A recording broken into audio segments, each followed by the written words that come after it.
नमस्कार दोस्तों, स्वागत है आपका हिंदी कथावाक के एक नए ज्ञानवर्धक सफर में। आज हम जिस कहानी पर बात करेंगे वो आपके जीवन के सबसे बड़े सवाल का जवाब है। क्या कर्म हमें बांधते हैं या कर्म से मुक्ति संभव है?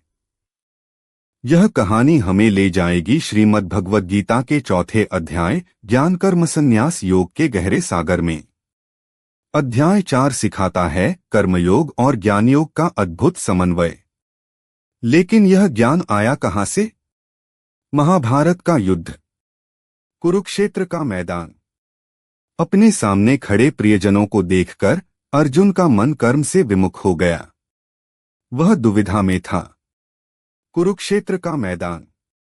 अपने सामने खड़े प्रियजनों को देखकर अर्जुन का मन कर्म से विमुख हो गया। वह विषाद में था। तब योगेश्वर श्री कृष्ण ने अर्जुन को ज्ञान कर्म संन्यास योग का दिव्य उपदेश दिया। यह ज्ञान उन्हें अनादि काल से प्राप्त था। श्री कृष्ण ने बताया कि वे हर युग में क्यों आते हैं और कर्म की जटिलता को समझाना कितना जरूरी है। इस अध्याय का मूल मंत्र क्या है? कि ज्ञान की अग्नि से कर्म के सभी बंधन समाप्त हो जाते हैं। इस गूढ़ सिद्धांत को एक सरल और आधुनिक कहानी से समझते हैं जो शायद आपके रोजमर्रा के जीवन को बदल दे। मिलिए प्रवीण से। एक मेहनती युवक जो एक बड़े कारखाने में एक जटिल मशीन पर काम करता था। पिछले 10 सालों से उसका काम एक ही था, मशीन चलाना, उत्पाद बनाना और उसे पैक करना। एक ही चक्र हर दिन। यह काम अब उसके लिए एक बंधन बन चुका था। वह ऊब चुका था। उसे लगता था कि उसका जीवन इन मशीनों की आवाज में फंस गया है। प्रवीण को लगता था कि सच्चा सुख और मुक्ति तो सिर्फ उन्हें मिलती है जो जंगल में जाकर ध्यान करते हैं और दुनिया के कामकाज छोड़ देते हैं। वह काम छोड़ना चाहता था, पर अपने परिवार की जिम्मेदारी उसे रोक रही थी। वह खुद को एक दुविधा में फंसा हुआ महसूस कर रहा था। और फिर एक दिन कारखाने में एंट्री हुई। निरीक्षक श्री कृष्णपाल जी की। कृष्णपाल जी ने प्रवीण को काम करते देखा और तुरंत उसके चेहरे पर छाई उदासी को भांप लिया। उन्होंने प्रवीण से सीधा सवाल किया, प्रवीण, तुम इतने दुखी क्यों हो? तुम्हारा काम तो इतना महत्वपूर्ण है। प्रवीण का जवाब उसके हृदय की पीड़ा थी, सर, यह बंधन है। मैं इससे मुक्ति चाहता हूं, पर मैं फंस गया हूं। मैं इसे छोड़ भी नहीं सकता। कृष्णपाल जी ने इस पर मुस्कुरा दिया। एक ऐसी मुस्कान जिसमें गहरे ज्ञान का प्रकाश था। उन्होंने कहा, बंधन कर्म में नहीं है, बल्कि तुम्हारे ज्ञान की कमी में है। कृष्णपाल जी ने पहली शिक्षा दी, कर्म में अकर्म को देखो।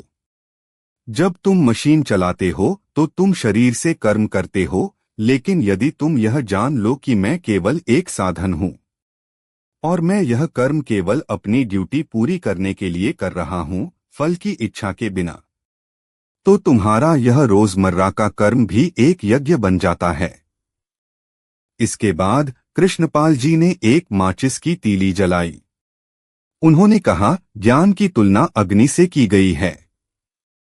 जैसे यह छोटी सी अग्नि बड़ी से बड़ी चीज को जला देती है, वैसे ही आत्मज्ञान की अग्नि तुम्हारे सभी कर्मों के बंधनों को जला देती है। गीता का सार यह है, कर्ता आत्मा नहीं है, बल्कि प्रकृति के गुण हैं। तुम कर्तापन के अहंकार को छोड़ो। कृष्णपाल जी ने आगे कहा, अब तुम केवल एक मशीन ऑपरेटर नहीं हो। तुम अपने ज्ञान से सच्चे कर्मयोगी बन सकते हो।